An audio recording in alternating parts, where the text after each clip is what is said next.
tassa bhagavato arahato sama sambuddhassa. Selamat malam kalian Namita, Suki Hontu, semoga berbahagia. Ya, gimana? Sudah pada makan belum? Sudah ya, oke. Tapi jangan sampai ngantuk ya. Kalau biasa kan habis makan tuh ngantuk. Jadi hari ini kita lanjut lagi bahan yang kemarin. Mungkin ada yang kayaknya kemarin ada yang nggak belum ada yang ini ya belum datang ya. Baru hari ini ya. Oke, nggak apa-apa. Kemarin itu kita hanya perkenalan, kemudian membahas tentang 4 realitas hakiki. Ya. Jadi mungkin saya akan ngulang sekilas dulu. Kemarin yang kita bahas apa? Nama dan rupa masih ingat? Ya.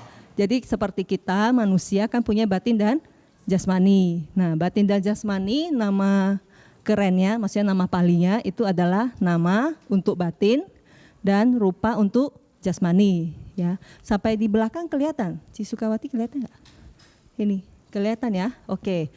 Nah, kemudian kalau di Abhidhamma kita itu justru belajar menguraikan sesuatu yang padat. Jadi kalau kita melihat kita ini kan ada jasmani yang padat ya, dan kita mungkin menganggap bahwa batin kita itu juga ada sesuatu yang padat, kan begitu. Nah, di Abhidhamma itu kita mempelajari bahwa tubuh kita ini pun yang kelihatan padat itu bisa diurai sampai yang terkecil gitu. Demikian juga batin.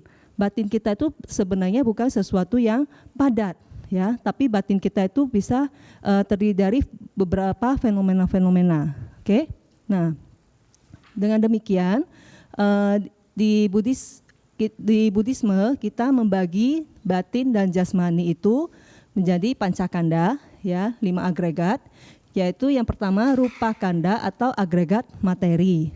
Rupa materi berarti jasmani, ya. Kemudian yang kedua, Wedana kanda, masih ingat ya ini kan bahan kemarin ya. Wedana kanda berarti agregat perasaan. Sanya kanda agregat persepsi ya. Sangkara kanda agregat formasi batin ya. Winyana kanda itu agregat kesadaran. Berarti ini dari nama rupa ini udah mulai dipisah-pisah menjadi 5 unsur ya. Dan 5 unsur ini sebenarnya bisa dipisah-pisah lagi nanti. Nanti rupa bisa jadi ada landasan, ada beberapa elemen ya, sampai nanti yang terkecil ada sampai 28. Oke. Nah, itu nanti kita belajarnya di bab 6, masih lama. Kemudian yang warna biru ini agregat perasaan, agregat persepsi, formasi batin dan kesadaran. Nah, inilah yang semuanya masuk ke batin ya, ke nama. Oke. Mungkin saya garisin biar lebih gampang. Jadi rupa kanda itu adalah rupa. Ya, sedangkan yang biru ini 4 ini adalah nama atau batin. Ya, berarti nama ini atau batin ini udah bisa dipecah jadi 4, ya. Nah, kemudian kemarin kita sudah belajar ada 4 realitas yang hakiki atau realitas yang sesungguhnya, yang memang sebenarnya ya. Jadi bukan realitas atau kebenaran yang konvensional. Yang kemarin kita contohkan konvensional misalnya yang kita lihat sehari-hari, jam dinding, ya, Anda, saya, kemudian bangku, itu adalah kebenaran yang konvensional berupa konsep. Karena untuk komunikasi, kita udah sepakat kan yang bentuknya seperti ini namanya kursi. Kan itu kesepakatan. Tapi kursi ini kan tidak punya karakteristik yang alamiah ya, karena kursi ini kita masih bisa pecah-pecah kan, jadi kainnya, busanya, besinya ya. Nanti besinya juga kita bisa lebur, nanti bisa dapat biji besinya kan begitu ya. Jadi seharusnya itu, jadi dia itu tidak mempunyai karakteristik yang alamiah atau yang kita sebut sebagai sebawa lakana. Ya, jadi kalau yang 4 realitas hakiki itu dia mempunyai karakteristik individu masing-masing. Bisa kasih contoh? Kemarin apa yang dicontohkan? Misalkan ya nanti kan kita akan belajar tentang cita ya. Misalkan kemarin saya contohkan apa? Keserakahan atau loba ya. Loba itu sifat atau karakteristik alamiahnya adalah menggenggam objek ya. Jadi dia melekat pada objek. Nah, sifat loba di saya dengan sifat loba di mungkin ibu atau bapak, bahkan mungkin di binatang itu sama. Yang namanya kalau sifat loba sedang muncul, pasti kita akan ingin melekat pada objeknya atau menggenggam objeknya. Dengan demikian maka disebut sebagai karakteristik yang alamiah, jadi punya sifat tersendiri. Jadi loba di saya, loba di Anda itu pasti sama gitu. Tapi kalau misalnya kita membayangkan, misalnya ayo sekarang bayangkan mobil, pasti di benak Anda itu semua sama saya itu beda-beda. Ya, karena mobil itu bukan realitas yang hakiki, tapi adalah realitas yang konvensional, suatu konsep. Mobil itu kan masih bisa dipecah-pecah kan? Kalau udah dipecah-pecah, apakah masih namanya mobil? Misalnya kita lepasin semua unsurnya, apakah masih namanya mobil? Enggak kan? Ada spion, ya, ada mesin, ya, ada kap bagasi mungkin, ya kan bukan namanya mobil lagi. Makanya itu yang kita sebut sebagai konsep. Tapi kalau yang realitas yang hakiki itu berarti mau di siapa aja, mau kapan saja, ya, mau di timbulnya masa lalu, masa kini atau masa depan, itu sifatnya itu sama. Loba ya begitu, berarti saat keserakahan kita muncul, pasti kita ingin memiliki objeknya, kita genggam objeknya. Kalau dosa sedang muncul, berarti kita akan ingin menghancurkan objeknya, baik secara fisik atau mental ya. Kalau kita tidak suka akan sesuatu, kita kan nggak mau kan dekat-dekat kan ya. Saya juga pasti demikian, Anda juga pasti demikian. Makanya sama gitu loh. Nah karena sama maka kita berarti dia mempunyai suatu karakteristik individu atau alamiah. Oke. Nah yang menurut Abhidhamma yang termasuk 4 realitas hakiki itu ada 4 ini, yaitu cita, cetasika, rupa, dan nibbana. Cita itu terjemahannya adalah kesadaran, kemudian cetasika adalah faktor-faktor mental, rupa adalah materi, dan nibbana, pencerahan. Oke. Seperti yang kemarin mungkin saya sudah menjelaskan sekilas, kalau cita ini muncul itu selalu bareng dengan cetasika ya. Kalau rupa apa? Rupa ya berarti rupa kanda gitu ya. Jadi rupa itu adalah rupa kanda. Sedangkan yang 2, 3, 4 ini adalah cetasika. Nah, winyana kanda itu agregat kesadaran itu adalah cita. Gitu. Oke. Nah, cita dan cetasika 2 ini yang kita sebut sebagai batin. Jadi batin kita itu hanya terdiri dari cita dan cetasika. Ya, jadi bukan suatu wujud yang solid, tapi merupakan cita dan cetasika. Ya, nanti kalau sambil belajar kita baru tahu bahwa cita pun itu tidak selalu ada, tapi dia merupakan dhamma atau fenomena yang berkondisi. Jadi dia hanya muncul kalau kondisinya atau ada sebab-sebabnya yang bisa memunculkan cita. Ya, kemarin kan saya sudah contohkan kalau misalnya kita ada objek, ya, ada objek bentuk dan kita punya indera mata, kemudian ada cahaya, ada perhatian, baru bisa ada benturan antara indera mata antara indera mata dengan objek sehingga akan muncul kesadaran mata untuk melihat, ya. Mungkin kalau sampai di sini belum mengerti nggak apa-apa, nanti kita pelan-pelan belajar. Maksudnya adalah harus ada kondisi atau sebab-sebab yang bisa memunculkan kesadaran itu, cita itu ya. Nah, makanya disebut sebagai karakteristik yang berkondisi. Nah, biasanya yang berkondisi ini, jadi dari 4 ini yang berkondisi adalah cita, cetasika, dan rupa. Yang berkondisi ini dia mempunyai sifat yaitu muncul, berlangsung, dan lenyap. Jadi kalau misalnya sekarang saya melihat, ya, ini ada objek yang menyentuh indera mata saya, kemudian ada cahaya, kemudian saya memperhatikan. Nah, ini berarti kesadaran mata saya akan muncul dan melihat objek ini, gitu. Oke. Tapi kalau sudah selesai, objeknya sudah hilang, maka kesadarannya juga fungsinya itu sudah hilang, udah lenyap gitu. Tapi antara objek dan kesadaran itu lebih cepat hilang timbulnya ya. Kalau objek itu masih 17 kali dari kesadaran. Oke. Ya pokoknya intinya ini dulu deh. Intinya adalah bahwa sesuatu yang berkondisi itu selalu muncul, berlangsung, dan lenyap. Dan kalau untuk kesadaran, dalam satu jentikan jari itu miliaran kesadaran muncul lenyap. Oleh sebab itu kita nggak bisa melihat.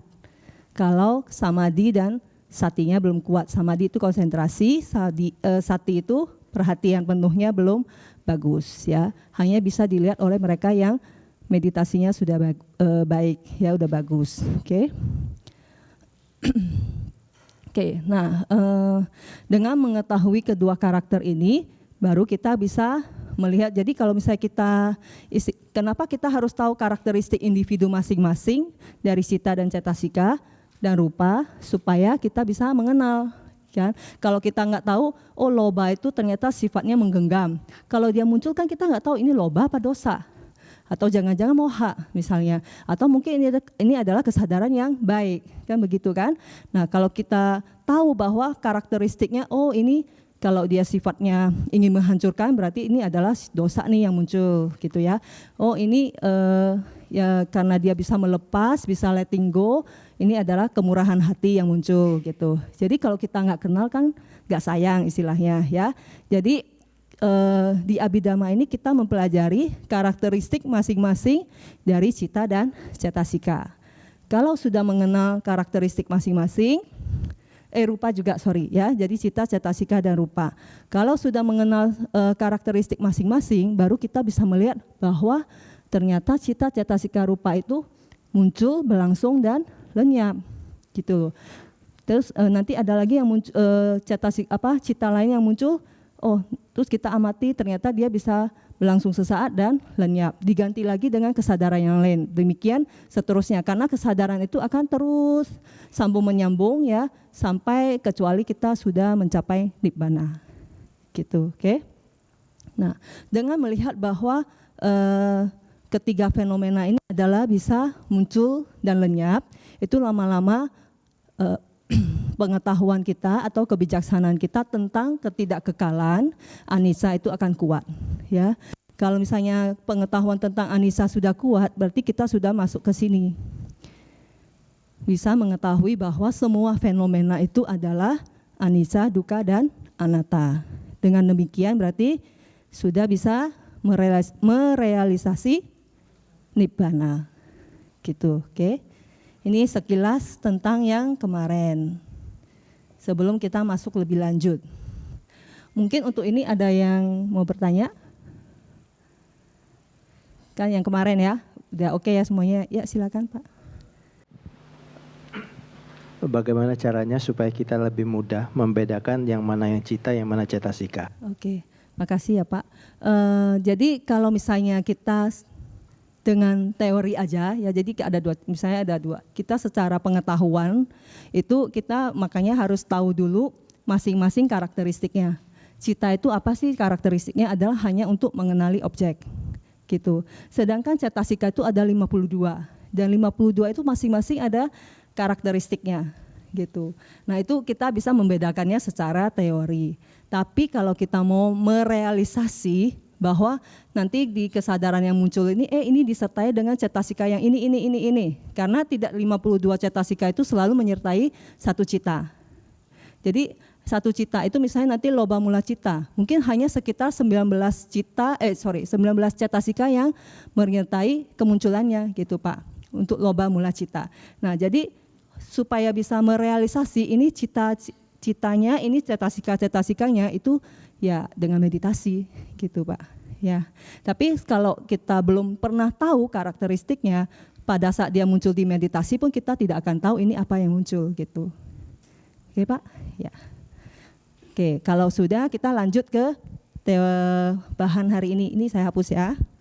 Oke, nah mulai hari ini kita udah mulai membahas tentang cita. Cita itu apa sih? Cita itu apa? kesadaran ya, terjemahannya adalah kesadaran. Jadi cita itu dia punya karakteristik itu adalah untuk mengenali objek ya. Jadi sebenarnya kalau kita dalam kehidupan sehari-hari, benda yang ada di luar kita itu kan semuanya kita sebut sebagai objek ya. Sebenarnya tubuh ini juga semuanya objek. Jadi kita ini sebagai subjek ya. Nah, subjek itu sebenarnya bukan roh, tapi yang menjadi subjek itu adalah cita. Oke. Jadi cita itulah yang bisa mengenali semua objek-objek gitu. Nah, bukan hanya, jadi cita itu sebenarnya dia hanya satu, umpama seperti air ya. Kemudian cetasika itu kan tadinya ada 52 ya. Misalnya satu cetasika itu satu cita itu muncul, itu selalu diikuti oleh cetasika atau faktor-faktor mental. Ibaratnya seperti jus misalnya ya. Kan kalau dulu kita kalau beli jus itu kan ada mix fruit gitu ya. Misalnya jus apel campur sunkist, campur orange misalnya. Nah, kalau sudah di mix gitu, apakah kita bisa bedakan mana yang sunkist, mana yang apel, mana yang air? Nggak bisa kan, makanya campurannya itu sedemikian sempurnanya. Nah, jadi satu cita itu juga demikian, cita itu ibarat air. Jadi nanti kalau dicampur dengan apel, dengan jeruk itu jadi satu cita ya. Tapi bisa juga nanti air ini dicampur dengan mangga atau semangka gitu ya, jadi jus yang lain gitu loh ya. Tapi cita itu sebenarnya hanya satu. Tapi karena cetasikanya nanti bercampur dengan dia berbeda-beda, makanya nanti bisa didapatkan menjadi 89 atau 121 cita. Oke. Nah, kalau belum terlalu mengerti nggak apa-apa, nanti setelah belajar cita dan cetasika baru akan lebih jelas ya. Oke, nah berarti cita itu dari 1 menjadi 89 atau 121 itu karena kita bisa membedakan secara tingkatannya ya, atau namanya bumi beda cita, bisa berdasarkan jenisnya atau jati beda, bisa berdasarkan dhamma yang berasosiasi dengannya, bisa berdasarkan perasaan yang muncul bersama cita itu, dan juga dhamma-dhamma yang lainnya. Kalau saya menyebut dhamma itu berarti bisa berupa cita, cetasika atau rupa ya, karena dhamma itu semua fenomena. Kecuali dhamma dengan huruf D yang besar itu berarti ajaran Buddha ya, tapi dhamma dengan huruf D yang kecil itu berarti bisa semua fenomena ya, untuk pengetahuan. Oke. Oke, yang namanya bumi beda cita itu apa? Bumi beda cita ini artinya pembagian kesadaran berdasarkan tingkatannya ya. Jadi tadi kan saya menyebut cita itu kan sebenarnya satu ya. Tapi kalau dibedakan berdasarkan ini kita bisa dapat 89 sampai 121. Nah, kita lihat bagaimana pembagiannya. Oke. Kalau diklasifikasikan berdasarkan tingkatan, maka cita itu kita bisa bagi menjadi kesadaran lingkup indrawi atau nama palingnya kama wacara cita. Kemudian kesadaran lingkup materi halus atau rupa wacara cita. Kemudian ada kesadaran lingkup non materi atau arupa wacara cita, dan kesadaran adi duniawi atau lokutara cita ya. Oke, ini mungkin lebih gampang lihatnya. Jadi cita yang tadinya ada satu ini ya, kalau dibedakan berdasarkan tingkatan, maka akan tingkatannya yang paling rendah adalah kama wacara cita, yaitu kesadaran lingkup indrawi. Kemudian ini adalah rupa wacara cita ya, itu ada 15. Itu adalah kesadaran lingkup materi halus ya. Arupa wacara cita ini adalah kesadaran lingkup non materi. Nah, lokutara cita ini adalah kesadaran adi duniawi. Oke. Ini kita bisa lihat ada angka-angkanya, mungkin yang kemarin sudah dapat soft file-nya itu ada tabelnya di dalam ya. Kita bisa lihat bahwa kama wacara cita itu jumlahnya ada 54, rupa wacara cita jumlahnya ada 15 ya, arupa wacara cita jumlahnya ada 12, lokutara cita bisa dibagi 8 atau 40. Nah, ini semua yang akan kita pelajari selama sisa hari sampai hari ke-8. Oke. Nah, hari ini kita akan belajar sebagian dari kama wacara cita ya. kama wacara cita, rupa wacara cita, arupa wacara cita, itu kita bisa sebut juga sebagai lokiya cita atau kesadaran duniawi. Oke. Kesadaran duniawi. Jadi kesadaran yang muncul lenyapnya di alam kehidupan. Ya. Sedangkan lokutara cita itu adalah kesadaran yang sudah melampaui duniawi.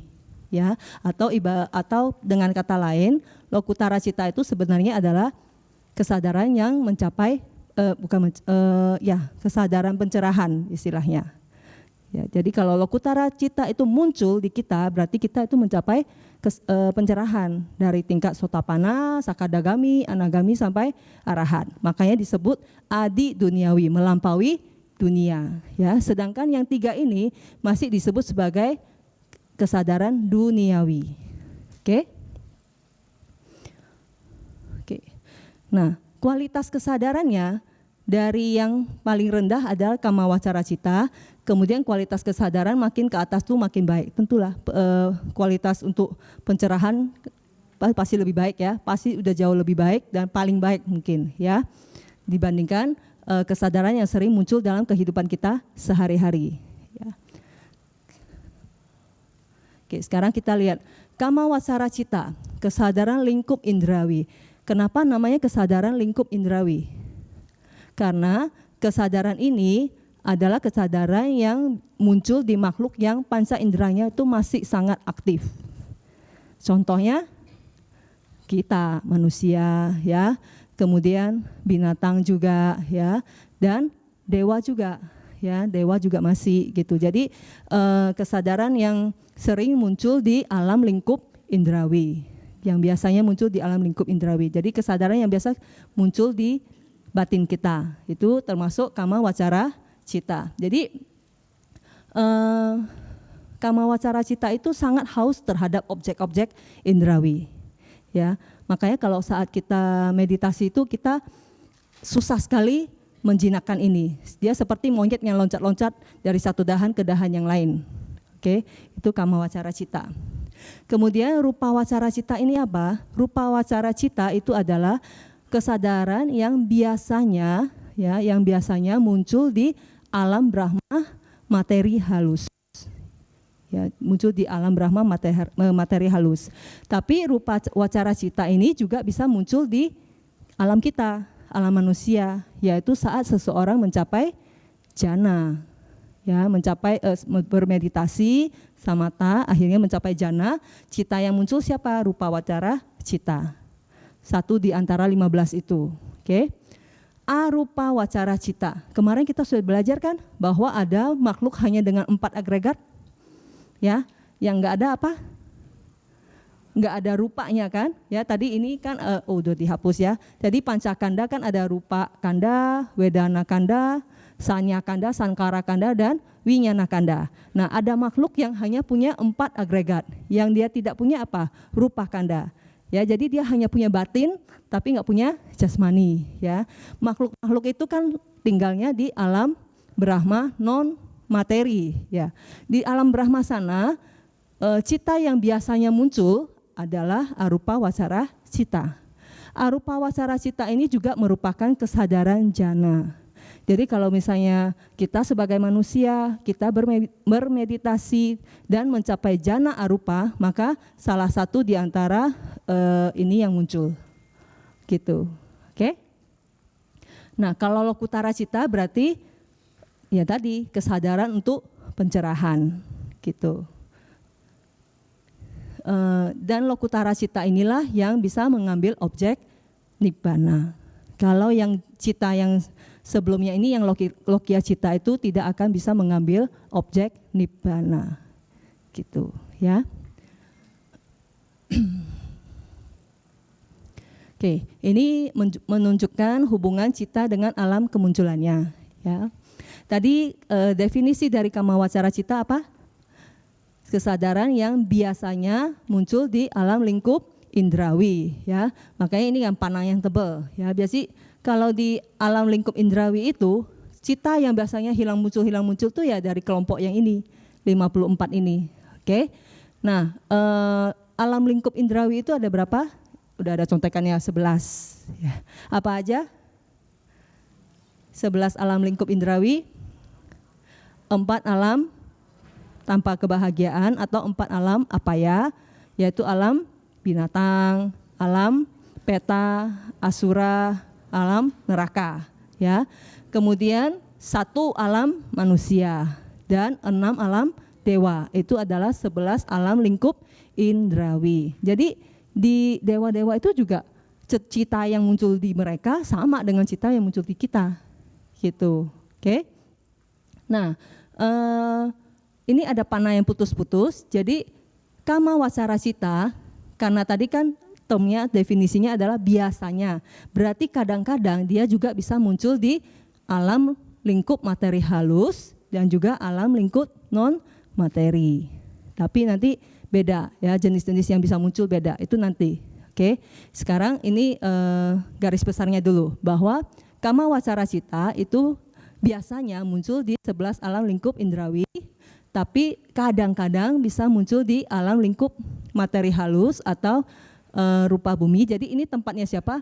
Tempatnya makhluk Brahma. Brahma yang masih punya rupa, ya. Jadi alam Brahma itu kan ada yang rupa bumi atau yang punya alam Brahma yang masih punya rupa dan yang tidak punya kan, ya arupa. Nah, tapi rupanya itu beda, ya beda dengan tubuh jasmani kita. Dia lebih halus materinya, ya. Oke. Nah, alam lingkup materi halus atau rupa bumi itu sebenarnya ada 16. Sebenarnya, tapi cita-citanya ini, cita kama wacara cita dan rupa wacara cita ini hanya bisa muncul di 15 karena ada 1 alam lingkup materi halus itu yang tidak ada batin makhluknya, yaitu makhluk asanya sata, ya. Yang kemarin kita sudah bicarakan, ada makhluk yang hanya punya 1 agregat, yaitu punya rupa saja, dia tidak punya batin. Makanya nggak mungkin muncul kesadaran, karena kesadaran itu adalah bagian dari batin kan, ya. Jadi kalau nggak ada batin nggak mungkin kesadaran bisa muncul. Oke. Jadi makanya rupa wacara cita itu hanya muncul di 15 alam lingkup materi halus, tidak termasuk asanya sata. Tetapi rupa wacara cita juga kadang-kadang bisa muncul di alam lingkup indrawi, yaitu saat seseorang mencapai jana, ya. Tapi rupa wacara cita itu tidak muncul di arupa bumi, karena ini adalah alam yang lebih tinggi, ya. Dan makhluk Brahma yang di arupa bumi itu dia tidak akan melatih jana yang di bawah dia. Jadi dia hanya melatih jana yang memang di alam dia, yaitu arupa jana, gitu ya, yang berasal dari arupa wacara cita. Oke. Nah, berarti arupa wacara cita adalah kesadaran yang biasanya muncul di alam lingkup non materi atau arupa bumi, tempatnya Brahma arupa, ya. Nah, kalau arupa bumi ini ada 4 tingkatan. Oke. Ini adalah kosmologi Buddhis, sistem kosmologi Buddhis. Jadi ada 31 alam kehidupan yang dibagi menjadi alam lingkup indrawi, alam lingkup materi halus, dan alam lingkup non materi, gitu ya. Nah, arupa wacara cita kadang-kadang juga bisa muncul di alam lingkup indrawi, terutama di manusia yang kalau mencapai jana arupa hasil meditasi, ya, bermeditasi mencapai jana arupa, gitu. Oke, ya, jadi definisinya seperti itu. Ini adalah kesadaran yang biasa muncul di alam yang berkaitan dengan dia, ya. Nah, demikian juga kama-kama yang kita perbuat, ya, di alam ini itu juga akan buahnya itu biasanya juga akan muncul di alam tersebut, biasanya, gitu ya. Jadi berkaitan juga. Oke. Oke, kita lanjut ya. Nah, tadi itu kalau kita membedakan cita berdasarkan tingkatannya, ya. Kemudian cita itu atau kesadaran itu kita juga bisa bedakan berdasarkan jenisnya atau jati namanya. Jenis itu bahasa palingnya jati, oke. Nah, yang berdasarkan jenis itu cita itu bisa dibedakan menjadi kesadaran yang tidak baik atau akusala cita, ya, kesadaran yang baik atau kusala cita, kesadaran resultan yaitu wipaka cita, dan kesadaran fungsional kiriya cita. Ya, jadi tadi yang 89 cita ini, ya, itu bisa jadi 89 juga kalau kita membedakannya berdasarkan jenisnya. Ya, jadi ada jenis cita yang termasuk akusala cita. Ya, nanti ada juga cita-cita yang masuk, bukan cita-cita ya, cita itu masuk ke kelompok yang kusala cita. Nanti ada yang masuk ke kelompok wipaka cita, ya. Ada juga yang masuk ke kelompok kiriya cita. Oke. Tapi cita yang masuk ke akusala cita itu pasti tidak bisa dikelompokkan ke kelompok yang lain. Demikian juga yang lain-lainnya, ya. Gak mungkin satu cita itu bisa masuk ke sini dan ke sini, enggak. Namanya mungkin sama, tapi kelompoknya tetap berbeda. Ya, nanti kita bisa belajar itu, ya. Namanya sama tapi kelompoknya bisa beda-beda, oke? Nah, kesadaran tidak baik itu apa sih yang disebut sebagai kesadaran yang tidak baik? Jadi secara Abhidhamma mendefinisikan akusala itu sebagai, kita lihat 3 poin, yaitu secara mental itu tidak sehat, secara moral itu dicela, ya, dicela oleh siapa? Oleh yang para bijaksana, ya. Kalau sesama penjahat mah musuh dia puji-puji dong, ya. Lu bisa berbuat jahat gitu kan. Kemudian yang ketiga adalah akan membuahkan penderitaan. Sebenarnya saat kita marah, yang menderita duluan itu siapa sih? Kita kan, ya. Hati itu kan rasanya nggak enak, ya, tertekan. Belum lagi nanti tensinya naik, ya. Terus jantungnya berdebar-debar, nggak enak banget kan. Jadi yang sesuatu yang tidak baik, ya, untuk tubuh pasti tidak baik, untuk mental tidak baik, ya. Kemudian akan membawa penderitaan, terutama kepada diri sendiri juga, gitu, ya. Ya, tentu juga bisa membawa penderitaan bagi makhluk yang lain. Oke. Nah, kalau kusala bagaimana? Kusala berarti kebalikan, berarti secara mental dia sehat, ya. Jadi kalau kita sering-sering melakukan memunculkan kusala cita, itu mental kita itu sehat, gitu, ya. Nanti nggak usah ke psikolog, udah nggak ada stres, ya, nggak ada depresi. Kemudian secara moral tentu dipuji oleh orang yang bijaksana, ya, dan buahnya tentu akan membuahkan kebahagiaan, ya. Kalau kita berdana itu kan rasanya bahagia, ya, kita bisa berdana atau kita bisa membantu orang dan orang bisa lepas dari penderitaannya, misalnya, itu kan timbul rasa bahagia, ya. Jadi itu udah secara nyata gitu, oke. Nah, itu beda akusala dan kusala cita.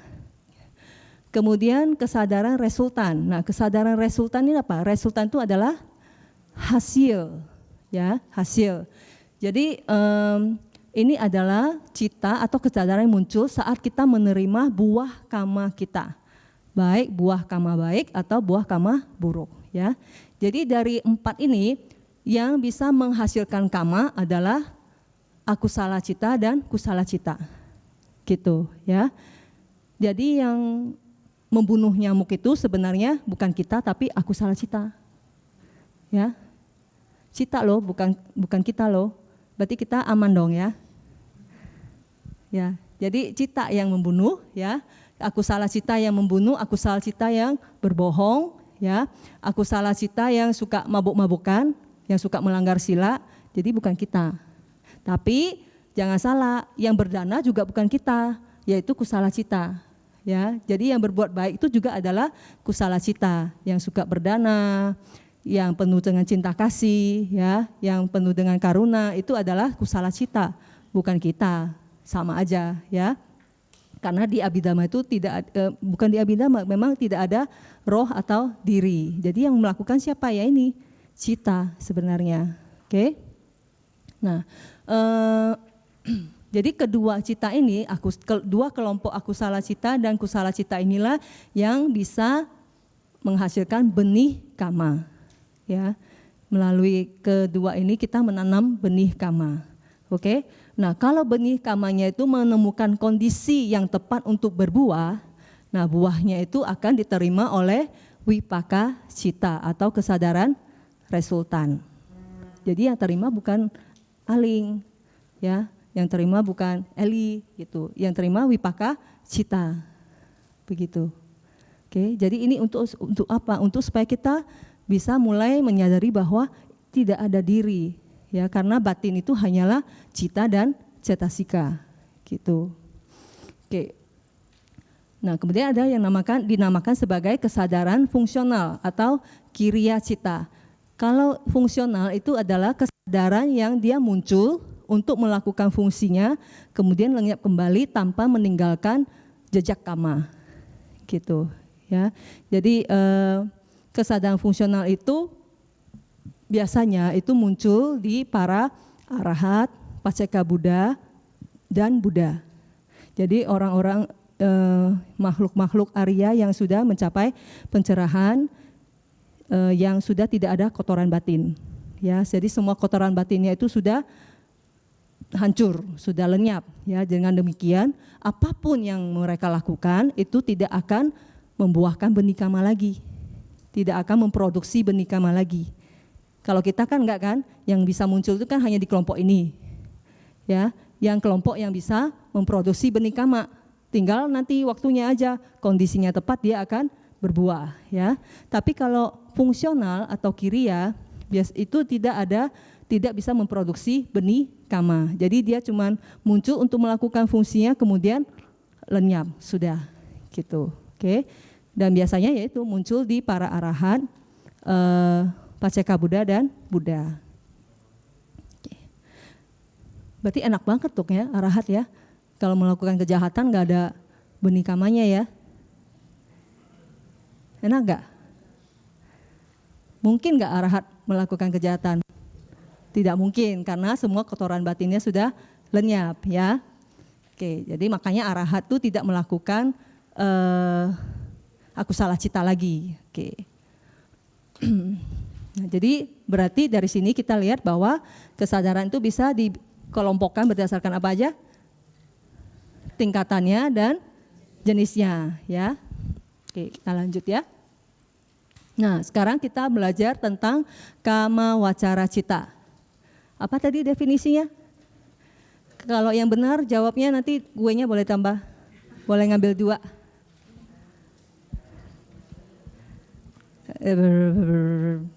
Kesadaran yang biasanya muncul di alam lingkup indrawi, ya. Jumlah totalnya ada 54.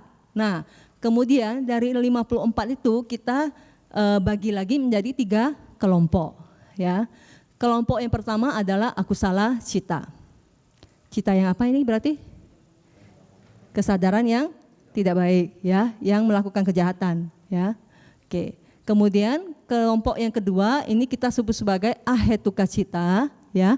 Nah, ahetuka cita ini adalah kesadaran tanpa akar, ya. Hafal dulu deh, ini kesadaran tanpa akar, ya. Ahetuka cita ini sebenarnya adalah sebagian besarnya adalah kesadaran resultan atau wipaka cita, oke. Tapi ada juga kiriyanya. Kemudian kelompok yang ketiga ini sobana cita. Sobana ini artinya indah. Jadi kesadaran yang indah. Kalau indah itu baik apa enggak, ya? Pasti baik dong, ya. Nah, makanya ini kelompok yang ini adalah kesadaran-kesadaran yang baik, gitu, ya. Nah, kalau ini adalah kelompok kesadaran yang baik, berarti ini kesadaran yang ini kalau yang indah berarti ini yang tidak indah, ya. Jadi akusala cita dan ahetuka cita ini adalah kesadaran yang tidak indah. Oke. Kalau sobana cita berarti kesadaran yang indah. Kenapa akusala cita tidak indah? Orang jahat kok indah sih? Ya kan? Namanya jahat nggak mungkin indah, ya. Sedangkan ahetuka cita disebut tidak indah karena tidak punya akar. Oke, nanti itu besok kita belajar atau mungkin lusa, ya. Hari ini kita targetnya ini dulu. Pelan-pelan. Oke. Nah, sekarang kita mempelajari kesadaran yang melakukan kejahatan. Ya, ingat ya, bukan bapak atau ibu yang melakukan kejahatan, tapi akusala cita, salahkanlah dia. Ya, oke. Nah, akusala cita ini kita bagi lagi jadi 3 kelompok. Pertama yaitu loba mula cita atau cita kan kesadaran, ya, kesadaran yang berakar pada keserakahan. Loba kan keserakahan ya. Oke. Kemudian kelompok yang kedua adalah dosa mula cita, yaitu kesadaran yang berakar pada kebencian. Ya. Yang ketiga adalah moha mula cita, yaitu kesadaran yang berakar pada, ya, kalau moha diterjemahkan sebagai delusi. Ya, dulu mungkin kita waktu belajar diterjemahkan sebagai kebodohan, ya, atau ketidaktahuan. Karena dia memang moha itu kadang disamakan dengan awija. Awija itu kan ketidaktahuan, oke. Tapi di sini kita terjemahkan sebagai delusi, oke. Yang membohongi kita deh pokoknya, ya, delusi. Oke. Nah, loba mula cita sendiri ada 8 nanti, dosa mula ada 2, moha mula ada 2. Jadi total cita yang tidak baik itu adalah 12. Oke. Kita mulai satu-satu ya. Ini nama citanya. Ini adalah nama cita dari loba mula cita. Ini kelihatan nggak warna-warni gitu? Susah ya? Susah. Di buku mestinya ada di file. Oh, kalau nggak kita lihat ini deh. Nah, ya. Nah, loba mula cita itu ada 8, ya. Oke. Ini sebaiknya sarannya adalah dihafal. Supaya nanti bisa mengikuti kelas-kelas selanjutnya. Oke. Kalau sebenarnya cara hafal itu gampang, nanti kita akan guide. Ini berkat PowerPoint-nya Pak Pranoto ini gampang menghafalnya nanti ya. Oke, kita lihat dulu. Loba mula cita, ya, jadi kesadaran yang berakar pada keserakahan itu ada 8. Nama cita yang pertama ini ada somanasa sahagatam, ditigata sampayutam, asangkarika, ya. Kemudian yang kedua sama somanasa sahagata, ditigata sampayutam, sasangkarika. Oke. Yang ketiga juga somanasa sahagata, ditigata sampayutam, asangkarika. Yang keempat, oh ya, wipayutam, Mbak. Ya, terima kasih Pak. Kemudian yang keempat, somanasa sahagata, ditigata wipayutam, sasangkarikam. Yang kelima, upeka sahagata, ditigata sampayutam, asangkarika. Yang keenam, upeka sahagata, ditigata sampayuta, sasangkarika. Yang ketujuh, upeka sahagata, ditigata wipayuta, asangkarika. Yang kedelapan, upeka sahagata, ditigata wipayuta, sasangkarika. Ya, oke.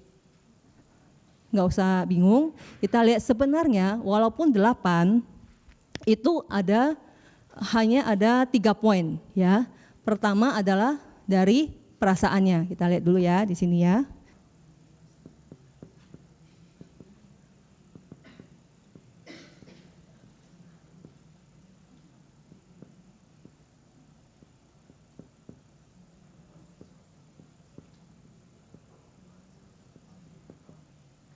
Oke, jadi ada somanasa sahagata, ditigata sampayuta, asangkarika. Yang kedua masih sama, somanasa sahagata, ditigata sampayutam, sasangkarika, ya. Yang ketiga juga kan sama kan? Oke, tapi ini berbeda kan? Ditigata wipayuta. Enggak pakai, sorry. Enggak pakai H ya. Gata wipayuta. Ini sama ada asangkarika sama sasangkarika. Oke. Terus ini ada UPK ya, kasahagata, titigata, sampayuta. Ini ada asangkarika, dan sasangkarika. Jadi ini ada lagi sama, tapi diti, gata, wipayuta. Ini juga asangkarika dan sasangkarika, ya.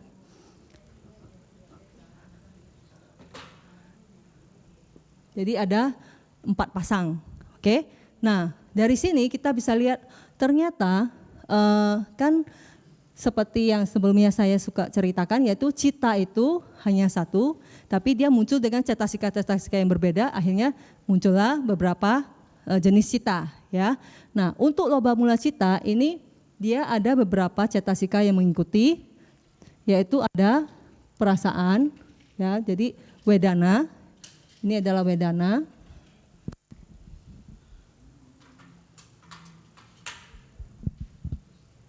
Ini wedana atau perasaan, ya. Kemudian ini adalah diti. Diti itu adalah pandangan salah, ya. Nah, poin pembeda yang ketiga, ya, kalau ini tidak termasuk ke cetasika, tapi ini adalah dengan atau tanpa dorongan.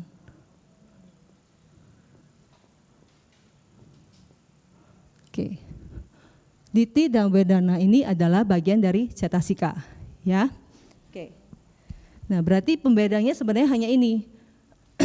Somanasa. Somanasa itu adalah perasaan yang sukacita, gembira, ya.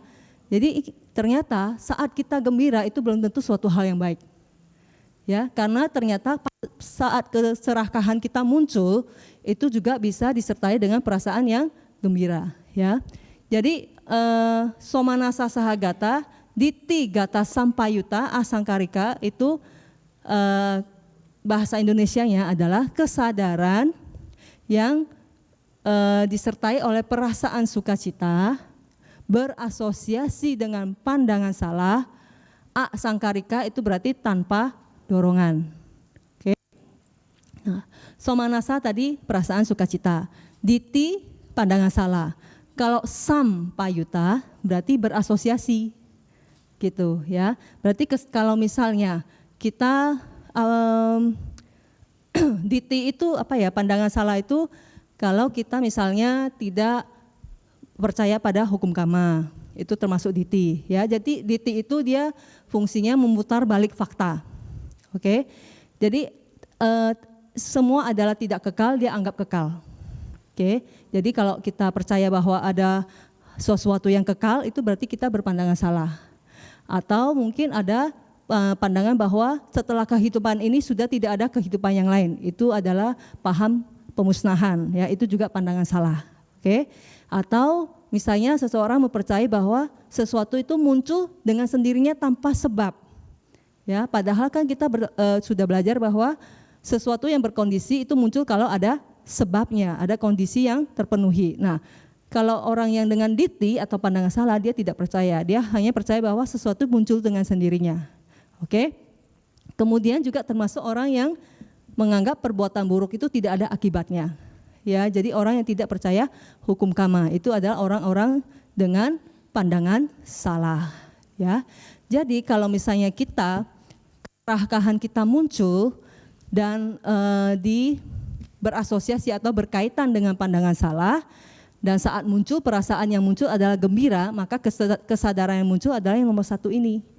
Ya, dan misalnya tanpa dorongan. Tanpa dorongan itu bagaimana?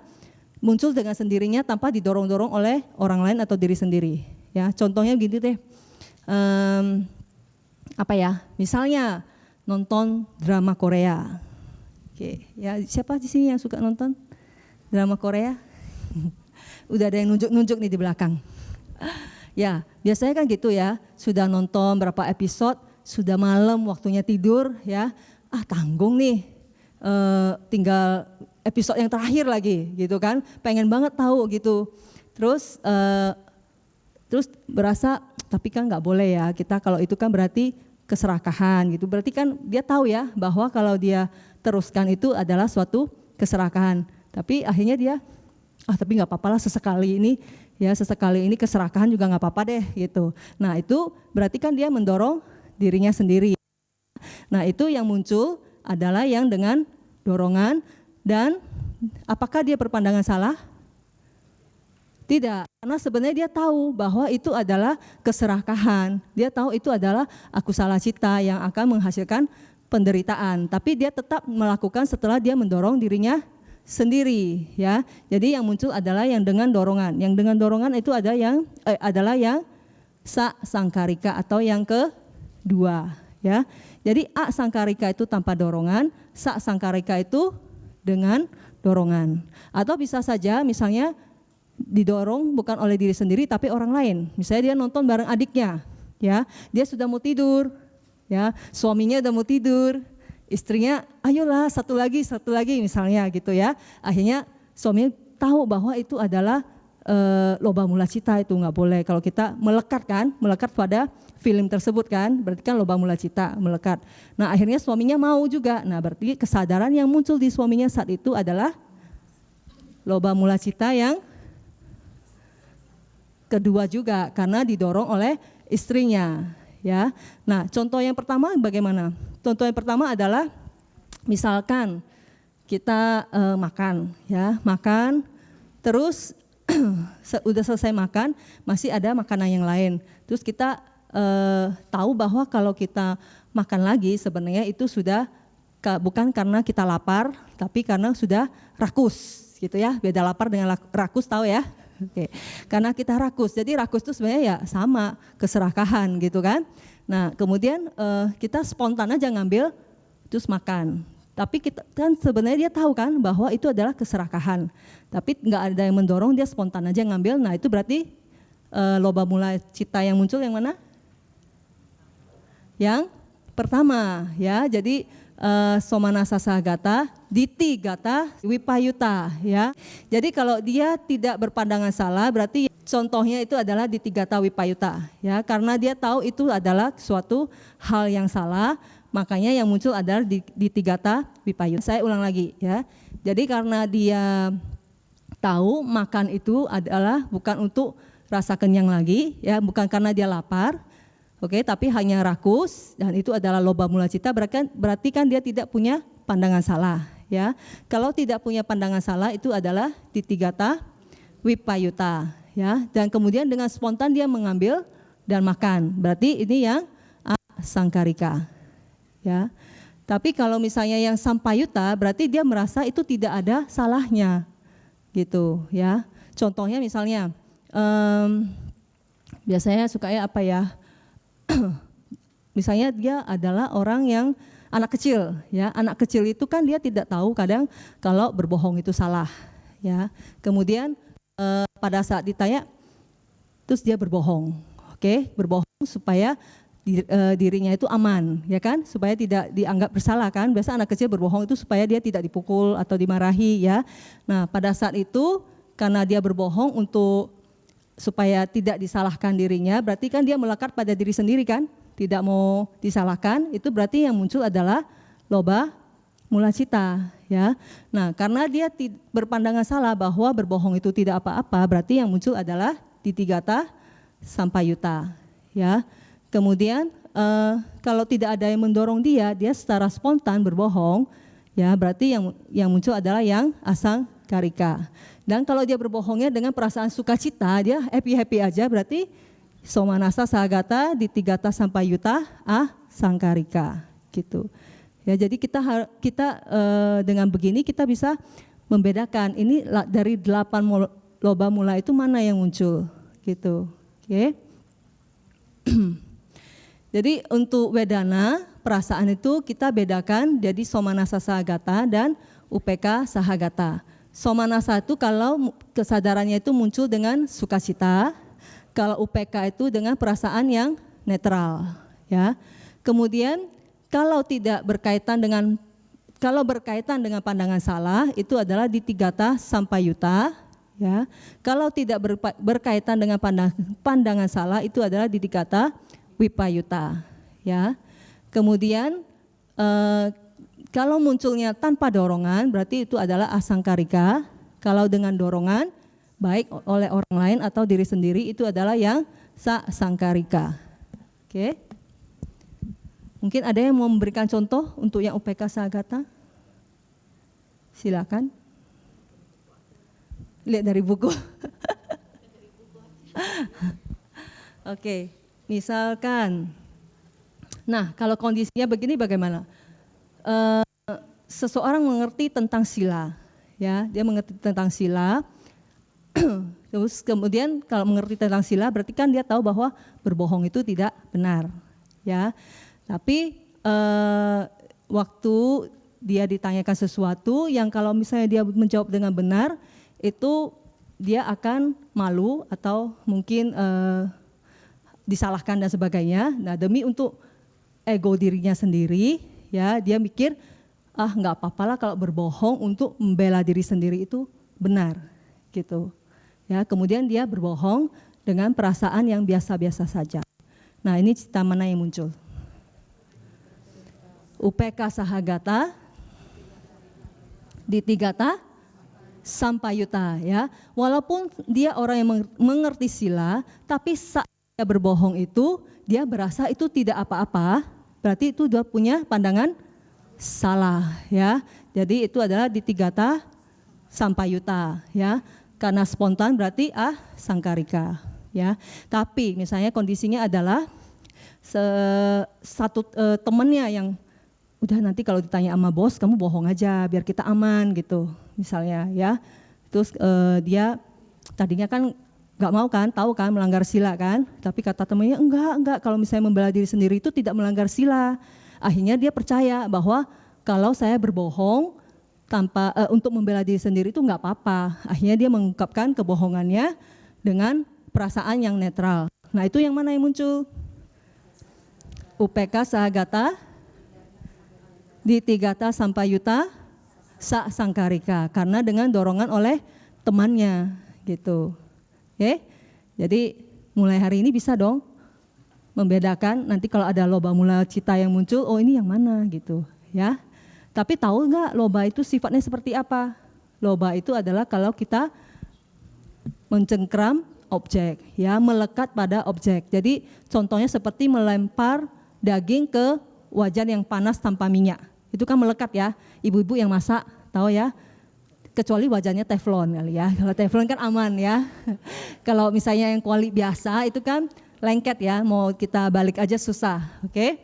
Nah, itu karakteristik dari loba, ya. Jadi kita menggenggam barang itu dan tidak mau melepas, ya. Mungkin dalam kehidupan sehari-hari kita anggap loba itu kalau kita menginginkan barang orang lain, ya, atau menginginkan sesuatu itu sampai tingkat tertentu, tingkat tertinggi, ya, sampai depresi dan sebagainya. Enggak, loba itu juga bisa muncul dengan sangat halus. Misalnya pelekatan kita terhadap ajaran Buddha, itu juga bisa berupa loba mula cita, ya. Menganggap bahwa ini yang paling benar, yang lain salah, itu juga ada karena loba mula cita. Gitu. Terus kemudian kita berasa kalau kita melekat ke anak kita, sayang anak kita ini, itu hal yang baik kok, nggak salah. Nah, itu yang mana tuh? Dengan perasaan senang dong kalau sayang anak, ya. Nah, yang mana? Somanasa Sahagata, Ditigata, Sampayuta, Asangkarika. Nggak usah didorong-dorong orang, semua ibu-ibu pasti sayang anak, gitu, ya. Tapi kalau kita sayang anak itu dengan melekat, ya itu berarti loba mula cita yang muncul, gitu. Jadi loba mula itu bukan hanya yang kasar saja menginginkan barang orang lain, tapi juga bisa sampai yang sehalus begitu, ya. Ada yang mau kasih contoh yang UPK Sahagata Ditigata Wipayuta misalnya? Pak Hartono, kasih contoh. Kasih mic. Biar nggak saya terus gitu loh maksudnya. Ayo silakan. Jadi ini ada di antara teman-teman ini udah ada yang pintar-pintar nih. Kalau misalnya nanti tidak mengerti bisa menanyakan ke mereka. Contohnya Pak Hartono, Bu Pamela, kemudian siapa lagi nih? Pak Pranoto, Pak Yohendi, mestinya berdiri nih biar teman-teman pada tahu. Jadi kalau nanti ada yang mau bertanya bisa ke mereka-mereka ya. Pak Handi yang di depan. Silakan Pak Hartono. Apa coba? Yuk, UPK yang sering muncul aja. Nonton kali ya. Nonton boleh apa misalnya? Harus lebih jelas Pak. Nonton bioskop mungkin film yang nggak itu tertarik tapi diajak sama orang. Jadi UPK kan dia nggak terlalu senang, biasa aja. Tapi dia tetap nonton terus menikmatinya, tapi UPK. Terus apa tadi yang di tiga Wipayuta. Wipayuta ya. Oh, mungkin dia tahu filmnya itu nggak baik. Misalnya ada perang-perang gitu, tidak baik untuk batinnya, bikin bergejolak. Tapi tetap nonton. Kalau itu berarti perasaan yang muncul sebenarnya tidak nyaman ya? Pertama dia ngomongnya UPK dulu. Tapi sebenarnya tidak nyaman untuk diajak nonton itu ya. Nah kalau tidak nyaman mungkin lebih ke Domanasa, lebih ke Dosa Mula Cita. Makanya saya nggak tahu contohnya sih. Oke, kalau ini ya mungkin ya seperti tadi misalnya, misalnya ada kerabat yang meninggal, ya, ada kerabat yang meninggal, kemudian biasa kan orang suka nangis tuh. Nah, kita nggak melihat nangisnya, karena menangis itu, sedih itu adalah dosa mula cita, bukan loba mula cita. Tapi kenapa kita menangis? Itu karena kita ada pelekatan kan, ya. Nah, ada pelekatan, walaupun mungkin saya tahu bahwa pelekatan terhadap manusia, kerabat itu juga sebenarnya adalah hal yang tidak baik. Itu adalah loba mula, ya. Dan saat muncul itu nggak mungkin somanasa dong ya. Kan itu sebelum muncul kesedihan itu yang muncul tidak somanasa tapi hanya perasaan yang netral, dan saya tahu bahwa pelekatan itu tidak boleh ya, dan itu munculnya spontan. Nah itu berarti yang muncul adalah UPK Sahagata, Ditigata, Wipayuta, karena saya tahu pelekatan itu nggak boleh ya, dan tanpa dorongan gitu. Itu adalah contoh-contohnya ya. Jadi mohon maaf tadi sempat salah ya. Jadi kalau Ditigata Sampayuta itu justru yang berhubungan dengan pandangan salah. Jadi tidak percaya bahwa perbuatan buruk akan mengakibatkan hasil penderitaan ya. Menganggap segala hal itu adalah kekal ya. Kadang loba mula cita itu muncul karena kita menganggap suatu itu adalah kekal ya. Istri kita atau suami kita itu adalah wujud yang kekal. Oke, jadi kita melekat. Itu yang biasanya memunculkan loba mula. Ya. Kalau misalnya kita tahu itu tidak kekal, tentu kita tidak akan melekat. Ya kan? Termasuk pelekatan terhadap diri sendiri. Ya, pelekatan terhadap diri sendiri, kesombongan itu juga termasuk ke loba mula cita. Gitu, ya, karena dia melekat pada dirinya sendiri. Jadi orang yang meninggikan dirinya sendiri, saat dia meninggikan dirinya sendiri itu yang muncul dari kelompok ini, itu menganggap dirinya lebih hebat dari orang lain, ya itu yang muncul adalah dari kelompok ini, gitu. Oke, bisa juga misalnya orang yang korupsi, ya, misalnya dia korupsi dengan senang hati. Ada nggak ya yang korupsi dengan senang hati? Ada ya, banyak ya. Udah ketangkap aja masih ketawa-ketawa kan ya. Oke, dia korupsi dengan senang hati dan dia menganggap saya korupsi ini kan untuk supaya saya bisa keluarga saya bisa hidupnya aman. Saya bisa untuk membantu sanak keluarga saya misalnya. Gitu. Jadi mestinya nggak apa-apa gitu ya. Kemudian dia melakukan hal itu karena dia melihat teman-temannya melakukan dan aman aja. Gitu loh ya, dia melihat teman-temannya melakukan aman aja, kemudian temannya juga ayolah kamu lakukannya sekali aja yang langsung berapa T gitu misalnya. Anggota itu D titik-titik. Jadi itu berarti yang muncul yang mana? Sahagata, Ditigata, Sampayuta, Sasangkarika. Kayaknya udah pinter nih. Besok ujian ya. Oke. Ya, jadi begitulah loba mula cita. Jadi dia ada 8. Berarti saya yakin semuanya sudah bisa membedakan mana yang Ditigata sampayuta, mana yang asangkarika, mana yang sasangkarika, ya. Sampai di sini ada pertanyaan? Silakan Pak Jun. Nanti tunggu mic dulu.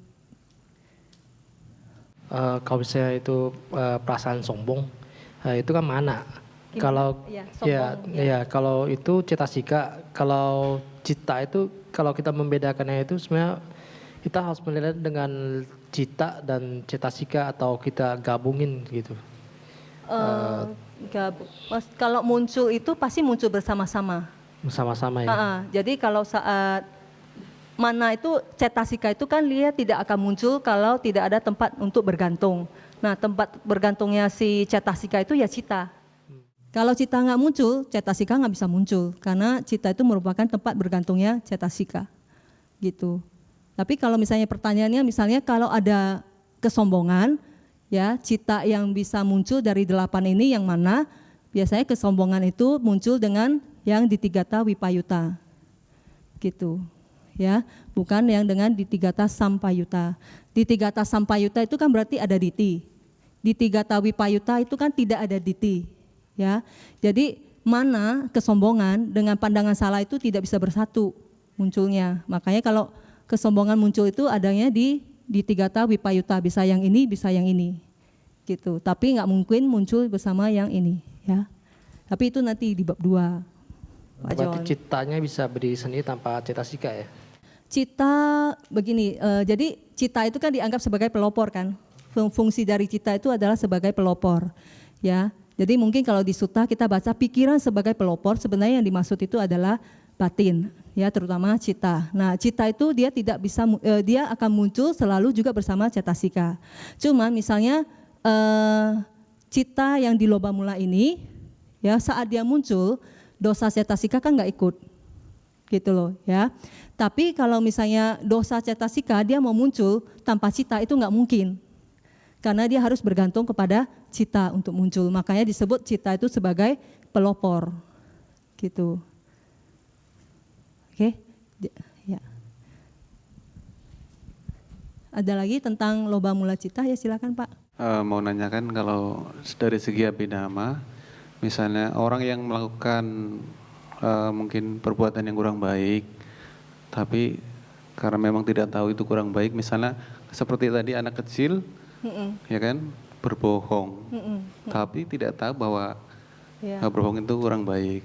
Terus satu lagi, misalnya orang tua begini, kita juga sering berbohong ya, bahwa padahal kita tahu bahwa berbohong itu kurang baik. Dari segi hasil karma buruknya itu mana yang lebih besar dari tinjauan abhidhamma gitu?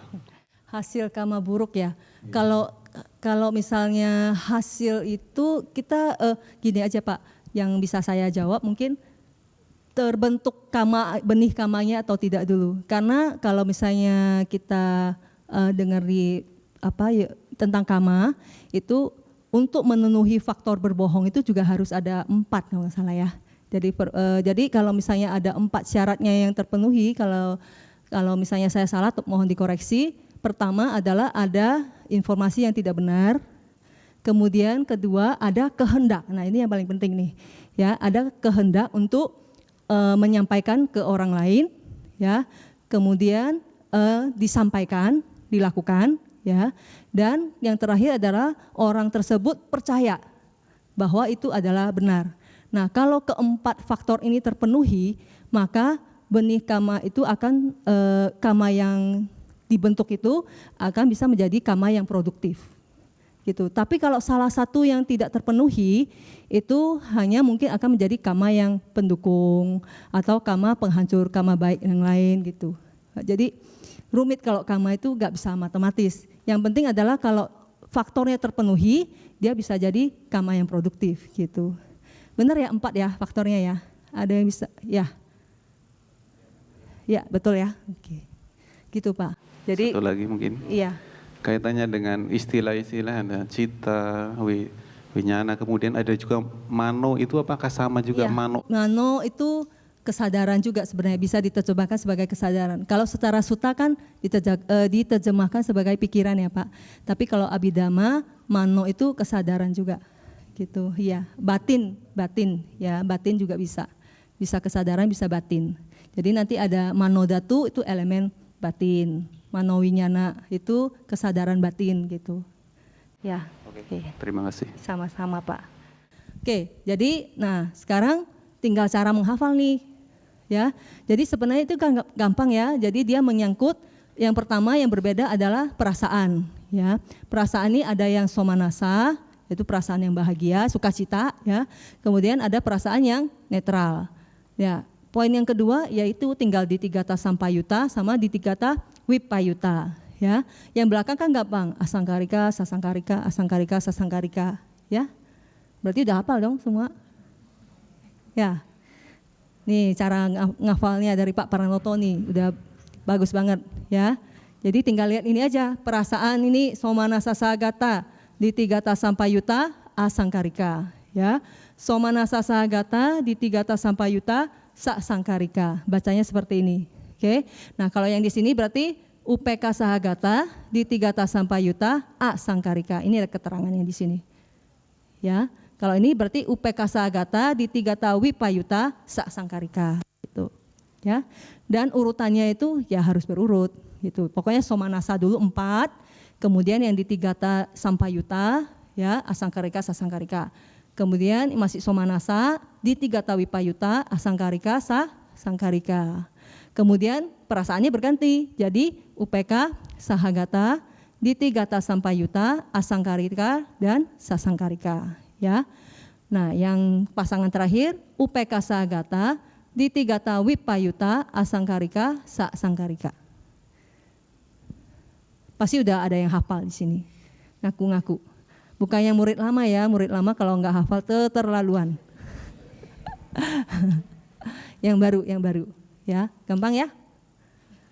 Ya inilah kesadaran yang muncul saat kita melekat pada sesuatu.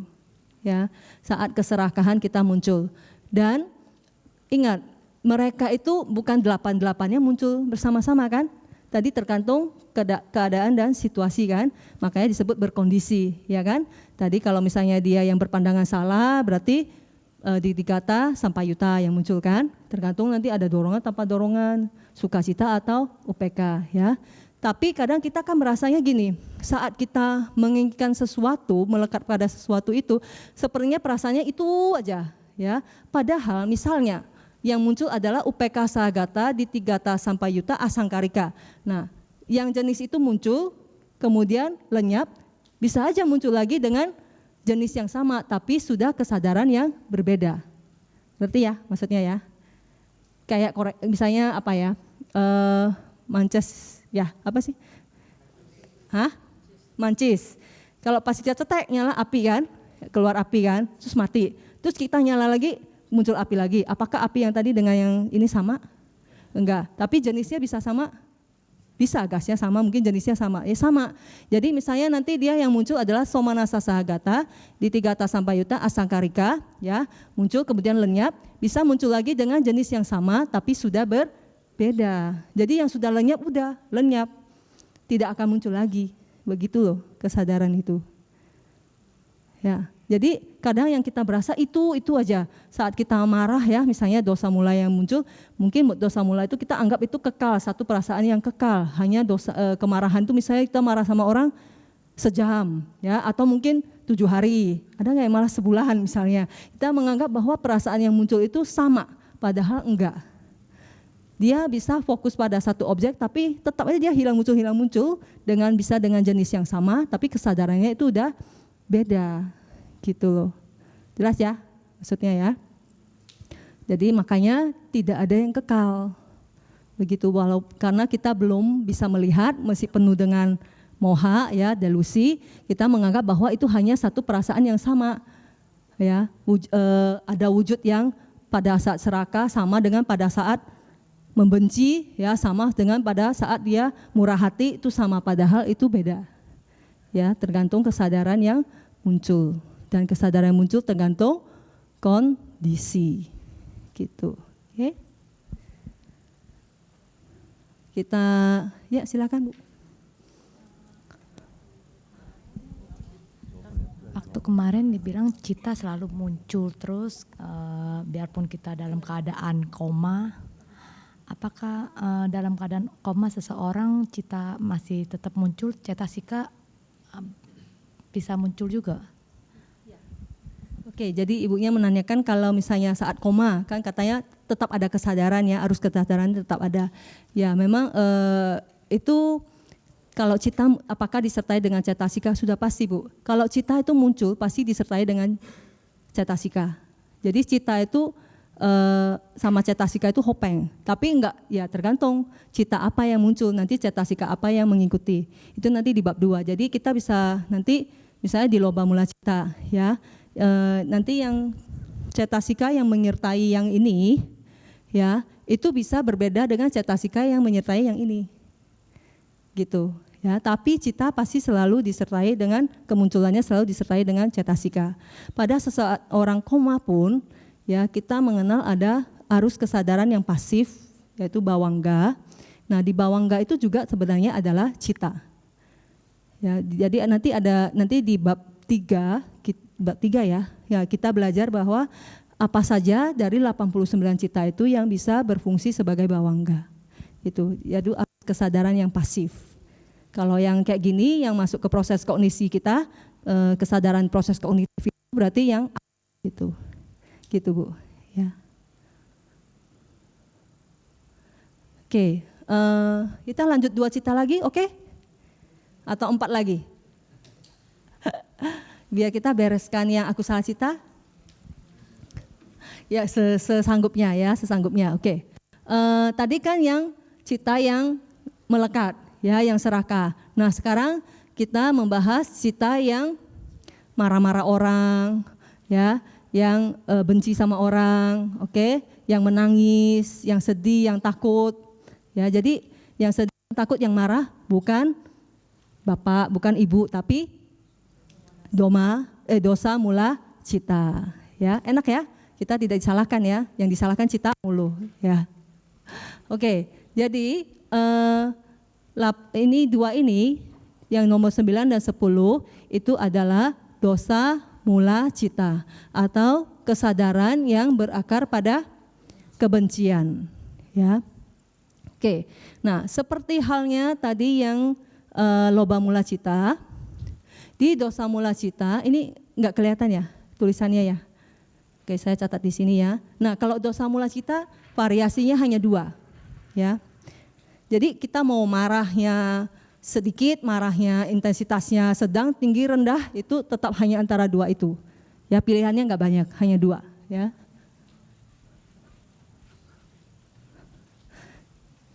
Kalau serakah malah pilihannya banyak ya.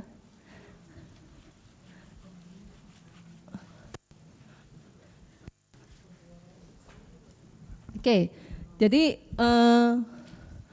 dosa mula cita itu domanasa, sahagata, patiga, sampayuta,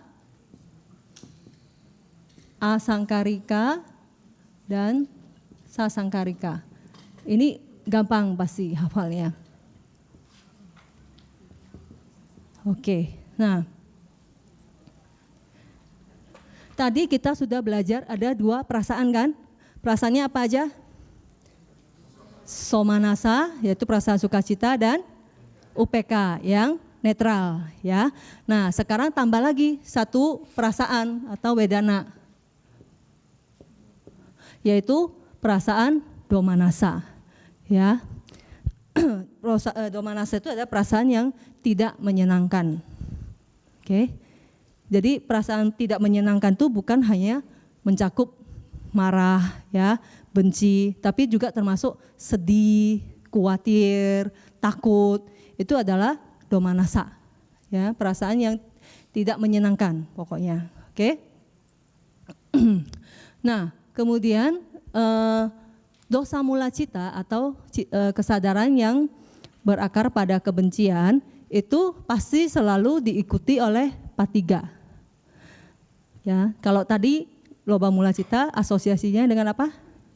Diti, pandangan salah, ya. Kalau dosa mula dengan patiga. Patiga ini adalah sikap antipati. Ya, atau sebenarnya sama dengan cetasikanya dosa. Ya, jadi patiga itu sama dengan dosa. Ya, jadi dosa itu karakteristiknya adalah bengis, ya, kejam.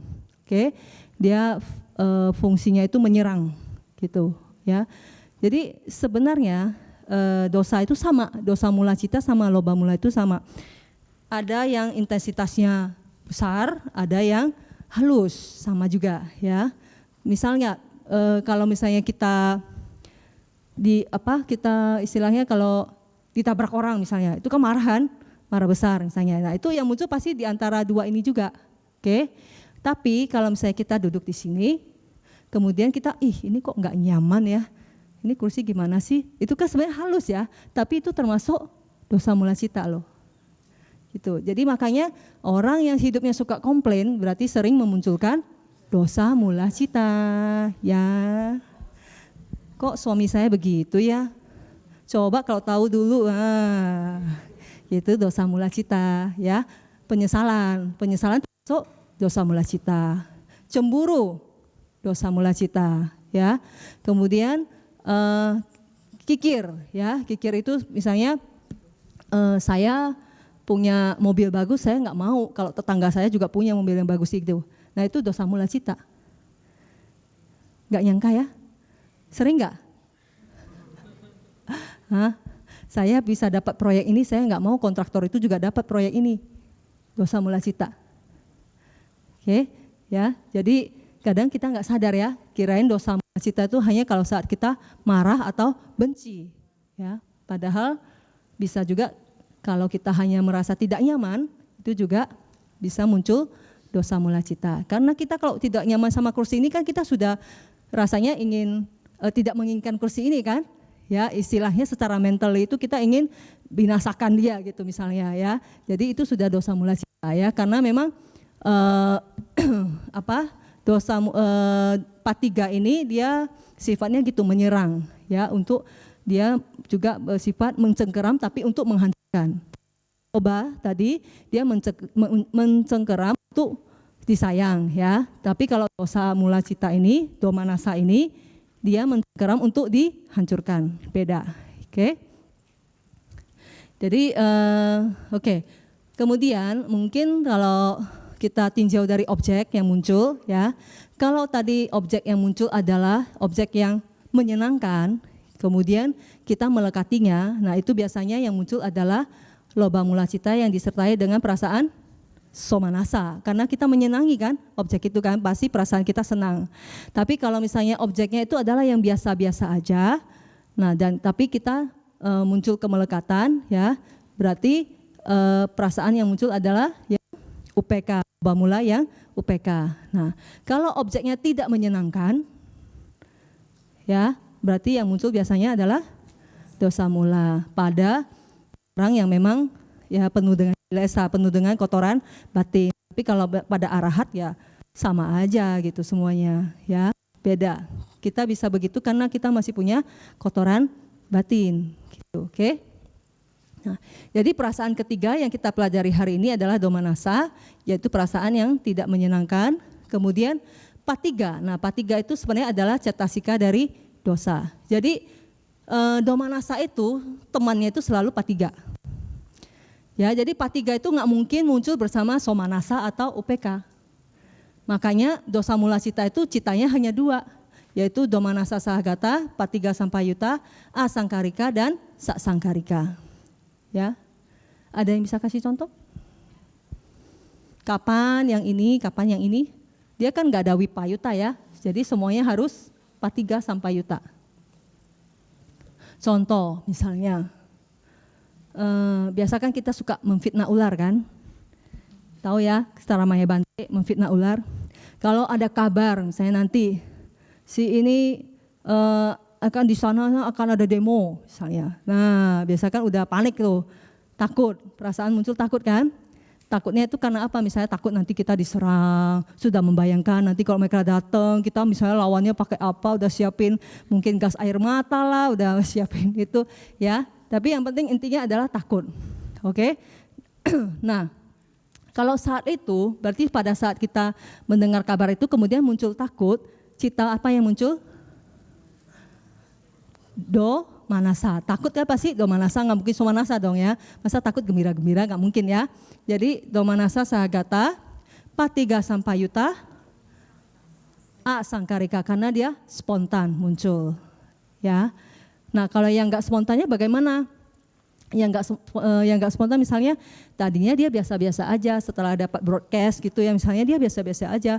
Nah datanglah istrinya atau suaminya, Pak, kita harus siap-siap nih, udah mau ada ini demo segala macam, ayo kita beli tiket dan sebagainya, tuh pergi ke luar negeri dan eksodus dan sebagainya gitu. Tadinya dia biasa-biasa aja, terus akhirnya muncul juga rasa takut. Berarti yang kesadaran yang muncul adalah yang halo.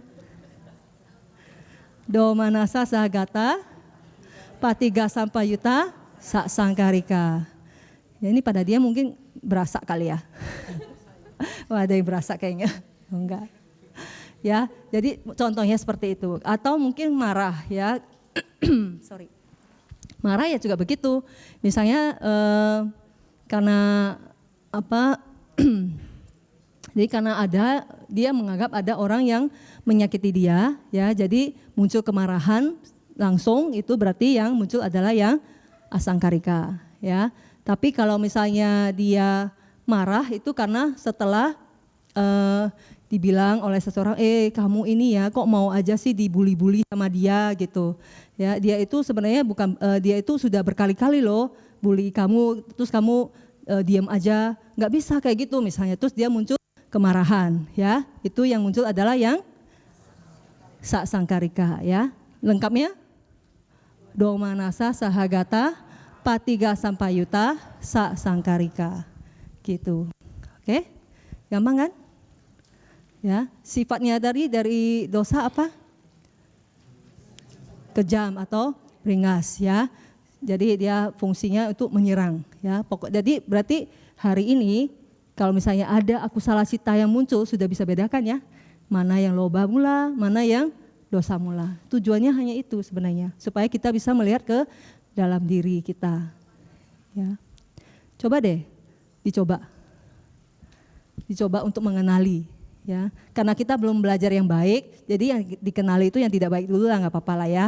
Nanti kalau udah belajar semua, nah kenali juga yang baik gitu loh, ya. Oke. Dan apa lagi? Nah sekarang pertanyaannya adalah, dalam satu momen bisa nggak muncul do manasa sahagata, patiga sampayuta, asangkarika dengan UPK sahagata, ditigata sampayuta, asangkarika? Bisa nggak? Bisa nggak? Dalam satu momen cita, dalam satu momen kesadaran, bisa nggak muncul dua kesadaran? Nggak bisa. Ya, dalam satu momen cita hanya bisa muncul satu cita, ya. Jadi kalau misalnya ada orang bilang benci tapi rindu, nah itu perlu dipertanyakan.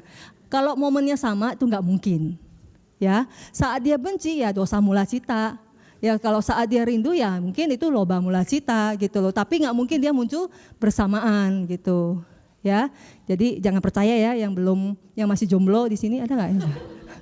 Kalau orang ada yang bilang ini benci tapi rindu, nah itu satu momen ya itu. Tapi kalau momen yang berbeda ya bisa, ya. Momen ini dia benci, momen ini dia kangen lagi misalnya, oke? Ya, jadi poinnya adalah dalam satu momen cita atau satu cita kana hanya ada satu cita yang muncul. Setelah satu cita ini lenyap, baru bisa diganti oleh cita yang lain, gitu ya. Sambung menyambung terus, gitu. Ya, sebenarnya capek ya kita ya, citanya itu ya, muncul lenyap. Gitu, oke. Ada pertanyaan silakan. Ya, Pak John lagi, ayo silakan. Kalau orang yang suka, nggak susah. Kalau orang yang suka nonton film horor kan dia takut tuh, tapi dia menyenangkan. Itu kayak dia kan kayak memposting adrenalin dia gitu. Jadi itu termasuk gimana? Ya seperti tadi Pak John, nggak mungkin dalam satu momen itu Dua cita muncul bersamaan. Saat dia, memang kan cita itu dalam satu cetikan jari itu kan bermiliar-miliar cita hilang muncul kan. Jadi saat dia takut ya dosa mula yang muncul ya. Tapi begitu dia senang, lagian kok senang ya lihat horor ya. Nah kalau pas saat dia senang dan karena dia melekati film itu berarti di loba mula. Ya, senang melihat sesuatu yang tidak menyenangkan itu kan nggak mungkin maha kusala ya yang muncul ya, nggak mungkin sesuatu yang baik ya. Jadi masih akusala cita, jadi jangan nonton film horor lagi ya. Banyak akusala cita yang muncul. Kecuali bisa kayak arahat itu semua yang ke batin itu bisa lepas seperti air yang mengalir ke daun talas ya. Itu kan tidak meninggalkan jejak sama sekali. Nah itu batinnya para arahat. Ya, tapi jangan sampai keluar nanti saya dicari sama produser film horor. Ya, jadi begitu ya Pak John, per momen. Cita itu selalu per momen. Saat dia takut ya ini. Saat dia senang karena melekat, ya berarti loba mula. Gitu. Ya. Jadi bagaimana caranya kita mengatasi ini? Kan kita mungkin ada yang meditasinya sudah bagus ya, mungkin bisa dengan meditasi mencapai jana dan menekan kotoran batin. Tapi kalau kita ya, dalam kehidupan sehari-hari cukup diamati saja kemunculan dan kelenyapannya ya. Jadi pada saat kita udah ada yang bikin marah gitu mulai muncul, nah kita menyadari oh ini dosa mula nih. Ini yang asangkarika nih misalnya ya. Nah kita mengamati kemunculan dan kelenyapannya untuk mempelajari ketidakkekalan dari kesadaran gitu. Itu untuk apa? Untuk menambah kebijaksanaan kita gitu ya. Tapi ingat yang dilihat adalah subjeknya, jangan objeknya. Dia sih yang bikin saya marah gitu ya. Mestinya dia yang berubah, nggak mungkin. Kita kalau mau dunia berubah itu kita yang menderita. Ya, yang kita bisa ubah adalah diri sendiri ya. Oke, kemudian tadi saya lupa menyampaikan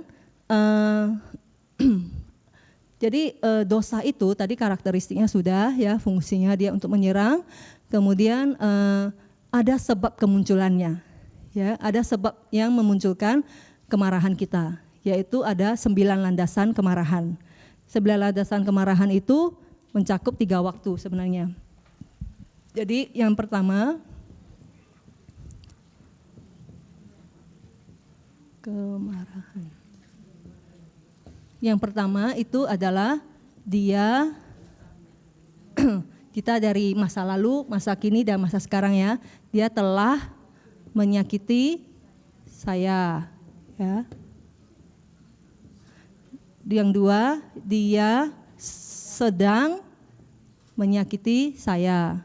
Yang ketiga, dia akan menyakiti saya. Seperti contoh tadi, karena ada demo, kita mikir dia akan menyakiti kita, timbul rasa takut kan? Ya, karena ini timbullah dosa mula cita. Ya. Kemudian yang keempat adalah dia telah menyakiti sahabat saya. Ya.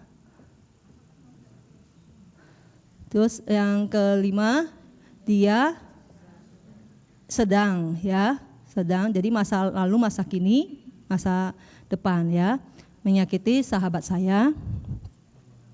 6, dia akan menyakiti sahabat saya.